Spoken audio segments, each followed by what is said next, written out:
ఆనాడు ఆనాడు పాకిస్తాన్ ఉగ్రవాదులు ఈ దేశంలో అమాయకులను చంపినప్పుడు అఖిల పక్షం కావాల్సి వచ్చింది. కాంగ్రెస్ పార్టీ అండగా నిలబడాల్సిన అవసరం కనిపించింది. కానీ ట్రంప్ బెదిరించగానే నువ్వు యుద్ధాన్ని విరమించుకున్నప్పుడు అఖిల పక్షాన్ని ఎందుకు పిలవలేదని మేము సూటిగా అడుగుతున్నాం ఈ దేశ ప్రధానమంత్రిని.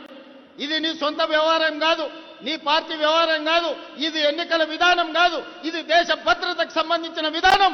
దేశ భద్రత విషయంలో యుద్ధం చేయాల్సిన సమయంలో యుద్ధం విరమించడం ద్వారా 140 కోట్ల భారతీయుల యొక్క ఆత్మ గౌరవాన్ని ట్రంప్ దగ్గర తాకట్టు పెట్టొచ్చి ఇవాళ గొప్పల కోసం ఉపన్యాసాలు బీజేపీ వాళ్ళు ఇస్తున్నారు తప్ప ఈ దేశ భద్రత పట్ల వాళ్ళకు పట్టింపు లేదు. పదే పదే చెప్పేది పాక్ ఆక్యుపైడ్ కాశ్మీర్ను మేము సాధిస్తామని. ఇవాళ నేను అడుగుతున్న బీజేపీ వాళ్ళని పీఓకేను గుంజుకోవద్దని ఎవరు చెప్పారు? మేమందరం దేశంలో ఉన్న అన్ని రాజకీయ పార్టీలు 140 కోట్ల మంది మీకు అండగా నిలబడి పాక్ ఆక్యుపైడ్ కాశ్మీర్ను గుంజుకో, పాకిస్తాన్ ఓడించమని చెప్పినాం. బెలూచిస్తాన్ విడగొట్టి ఇంకో దేశంగా ఏర్పాటు చేయమని చెప్పినాం. బెలూచిస్తాన్ విడదీసే శక్తి నీకు లేదు, పీఓకే తెచ్చే శక్తి నీకు లేదు. కానీ ఇవాళ కాంగ్రెస్ పార్టీని మీరు విమర్శించడం ద్వారా ఏమి చెప్పదలుచుకున్నారని బీజేపీ నాయకులను నేను అడగదలుచుకున్నా. అందుకే మిత్రులారా, ఈరోజు దేశంలోనే పెద్ద కంటోన్మెంట్ మన పార్లమెంటు నియోజకవర్గంలో ఉంది. సికింద్రాబాద్ కంటోన్మెంట్ అంటే ఈ దేశ భద్రతకు గుండెకాయ. ఈరోజు ఇక్కడున్న సైనికులే ఈ యుద్ధంలో పాల్గొని ఈ తెలంగాణలో ముఖ్యంగా ఇక్కడ తయారు చేసిన యుద్ధ విమానాలే ఈరోజు యుద్ధంలో దేశం యొక్క గౌరవాన్ని నిలబెట్టినాయి. మోడీ గారు తెచ్చిన రాఫెల్ యుద్ధ విమానాలు మన పాకిస్తాన్ కూల్చింది. ఎన్ని కూల్చిందో రాఫెల్ గురించి చెప్పమంటే ఈరోజు చర్చ లేదు.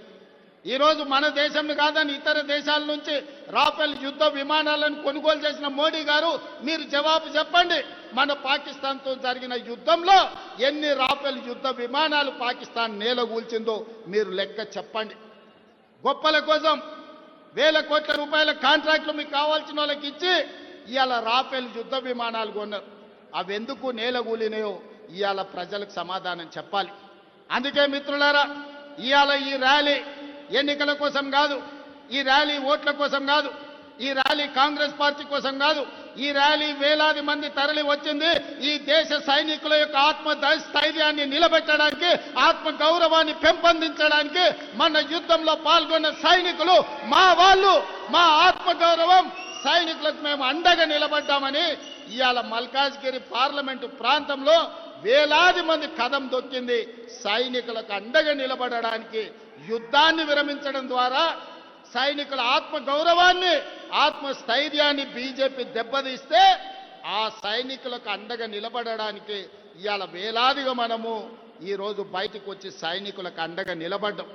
అందుకే ఇవాళ ఈ వేదిక మీద నుంచి ఎన్నికలు కాదు, దేశ భద్రత వచ్చినప్పుడు కాంగ్రెస్ పార్టీ దేశ భద్రతకు నిలబడుతుంది. ఆడొకడు ఈడొకడు తలమాసినోడు కాంగ్రెస్ ఏం చేసింది అని అంటాడు. కాంగ్రెస్ ఏం చేసింది? దేశానికి స్వతంత్రం తెచ్చింది. కాంగ్రెస్ ఏం చేసింది? మహాత్మా గాంధీ గారు ఈ దేశం కోసం నేల కొరిగిండు.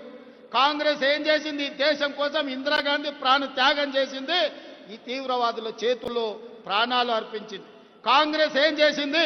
రాజీవ్ గాంధీ దేశాన్ని రక్షించడంలో ఈ దేశం కోసం సర్వం త్యాగం చేశారు. మోతీలాల్ జవహర్లాల్ నెహ్రూ స్వతంత్రం కోసం పోరాటం చేయడమే కాదు, నెహ్రూ 10 సంవత్సరాలు బ్రిటిష్ వాళ్ళు జైల్లో పెట్టినరు. వేల కోట్ల రూపాయల ఆస్తులు ఆనాడు దేశం కోసం సర్వం అంకితం చేశారు. ఇవాళ 75 సంవత్సరాల తర్వాత కశ్మీర్ నుంచి కన్యాకుమారి నుంచి కశ్మీర్ వరకు 150 రోజులు 4000 కిలోమీటర్లు మండు టెండల్లో మంచు కొండల్లో పేద ప్రజల కోసం పాదయాత్ర చేసిన రాహుల్ గాంధీ ఈ దేశానికి నాయకత్వం ఇచ్చడానికి 75 ఏళ్ల తర్వాత సొంత ఇల్లు లేని నాయకుడు ఎవరైనా ఉన్నారు అనంటే మన నాయకుడు రాహుల్ గాంధీ గారు. ఇది కాంగ్రెస్ ఈ దేశం కోసం చేసిన త్యాగం అని చెప్పి నేను ఈరోజు చెప్పదలుచుకున్నా. అందుకే మిత్రులారా, ఇక మోడీ కాలం చెల్లిన రూపాయి, మోడీ రద్దయిపోయిన 1000 రూపాయల నోటు లాంటోడు ఈ రోజు రాహుల్ గాంధీ గారి నాయకత్వం ఈ దేశానికి అవసరం ఉన్నది. రాహుల్ గాంధీ లాంటి నాయకుడు ఈ దేశానికి ప్రధానమంత్రి ఉంటే ఇందిరాగాంధీని ఆదర్శంగా తీసుకొని అపరకాలి ఆదర్శ మార్గంలో నడిచి పాకిస్తాన్ 2 ముక్కలు చేసి పాకిస్తాన్ ఆక్యుపైడ్ కాశ్మీర్ ని హిందుస్థాన్ లో చేర్పించుండేవాడు రాహుల్ గాంధీ లాంటి వాడు ఈ దేశానికి ప్రధానమంత్రి కావాలి. ఇక్కడున్న మనం అందరం ఈ వేదిక మీద నుంచి ప్రతిజ్ఞ చేయాలి. ఎప్పుడు ఎన్నికలు జరిగినా ఈ దేశానికి ప్రధానమంత్రిగా రాహుల్ గాంధీ గారిని గెలిపించాలి.